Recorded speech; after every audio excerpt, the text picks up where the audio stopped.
Living with the inhuman. To speak of infiltration is to be emotive, but it can be defended. The inhuman is now with us in a variety of forms and technology, is encroaching ever further into our lives, even to the extent of breaching the boundaries of our physical bodies on occasion. Bionic man or woman is no longer the fanciful notion it may once have seemed as the basis for various screen narratives or comic book tales.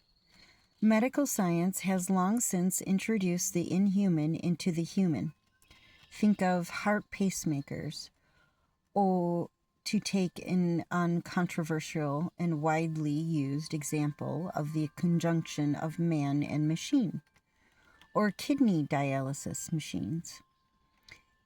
And that is a trend that can only intensify as medical technology becomes all the more sophisticated. Then there are life support machines, in reality a complex of machines collectively taking over key bodily functions when these lapse. At least in theory, these could keep us alive for decades after what in earlier times would have been classified as death, pure and simple.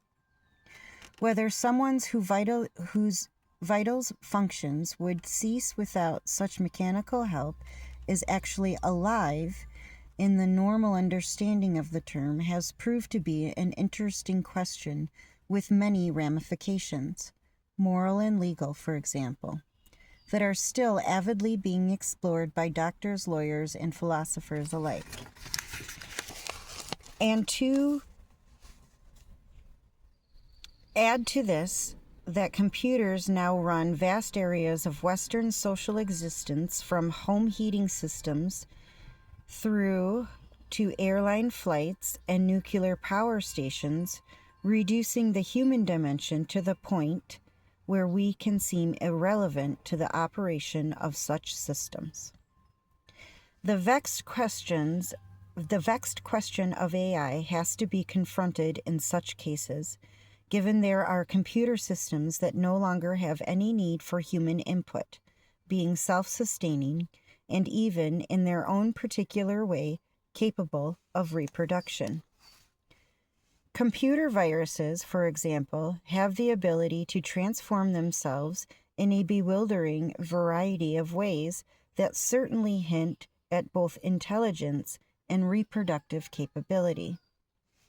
When Lyotard rails against technoscience, it is really AI that he is targeting.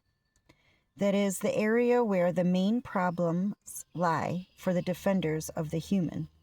AI raises the specter of another advanced life form, contesting our domination of the planet and its resources, at which point the nature of the inhuman becomes, in every sense of the word, very much a live issue for all of us.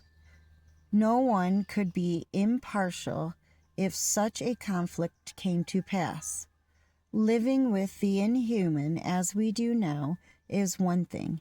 Being subordinated to its will would be quite something else.